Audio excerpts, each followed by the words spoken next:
sommet du monde, l'Antarctique, rien ne l'arrête. Dans notre chronique Transfrontières ce soir, c'est une rencontre que l'on vous propose avec un caméraman de l'extrême. Il est suisse, se nomme Guido Perini et filme depuis 20 ans les plus grands skieurs, snowboarders et wingsuiters de la planète. Son portrait signé Ingrid Pernet-Duparc et Serge Vorette. Là, j'ai le souvenir de changer la pellicule sur des pentes à 45 degrés avec cette caméra. Incroyable. Incroyable, ouais. Mon moteur, ça tourne avec Guido Perini. Vous ne connaissez pas son nom, mais probablement ses images les plus incroyables sur les pentes les plus raides de la planète. Alors, histoire d'un dingue de pente, de poudre et de pellicule.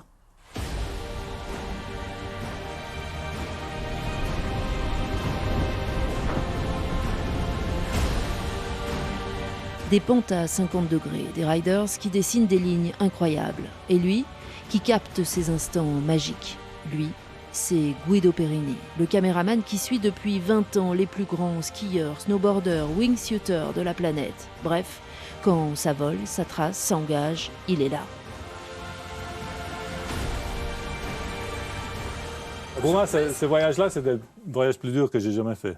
On a fait 2 semaines au camp à moins 25. Et filmer ça, c'était impossible. Guido rend l'impossible possible. Et aujourd'hui, de retour devant son ordinateur, il réalise combien ses voyages, ses expériences, ses engagements sont juste incroyables.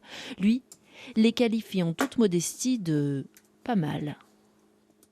Pour être au top niveau, il faut prendre des risques. Même nous, on prend encore des risques, mais moi, je prends un peu moins, pardon.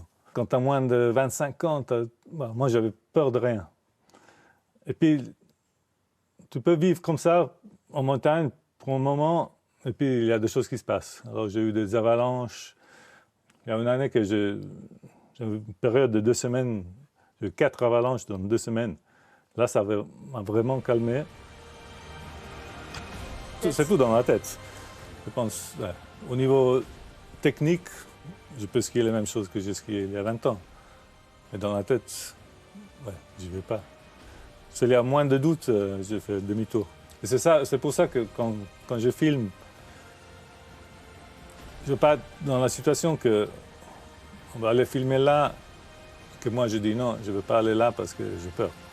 C'est pour ça qu'il faut que je prenne un peu de recul et faire des choses un peu plus tranquilles. Une tranquillité toute relative. Il est toujours aussi drogué à cette poudre blanche qui l'emmène filmer loin, sur les 15 plus hauts 4000 des Alpes, en Antarctique, sur les glaciers, les barres rocheuses et les pentes les plus impressionnantes. Et les sportifs sont de plus en plus exigeants. La technique, elle, a autant évolué sur les skis que derrière la caméra. Ah, nous, à l'époque, on avait un outil, c'est la caméra. J'avais une caméra à 16 mm avec 2 objectifs. Alors, avec ça, tu sais plus ou moins qu'est-ce que tu peux faire. Maintenant, dans le sac, j'ai 5-6 objectifs, j'ai un drone, j'ai la GoPro, j'ai une caméra 360, pardon. J'ai plein d'outils, et puis tu as tellement d'outils que tu ne sais presque pas quoi utiliser. Mais derrière son drone, il joue comme un gamin. Et en équipe, c'est le premier de la classe quand il faut colorer la neige, illuminer les couloirs de nuit ou voler en patrouille derrière la grande dame qui taquine les sommets, Géraldine Fasnacht.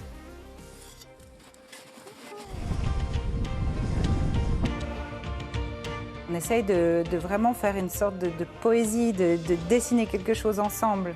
Il y a des lignes qui vont vraiment m'inspirer, où je vais voir une montagne et je vais me dire « Ah bah c'est cette ligne-là tout de suite que je vais faire ». Il y a des montagnes qui vont un peu moins m'inspirer.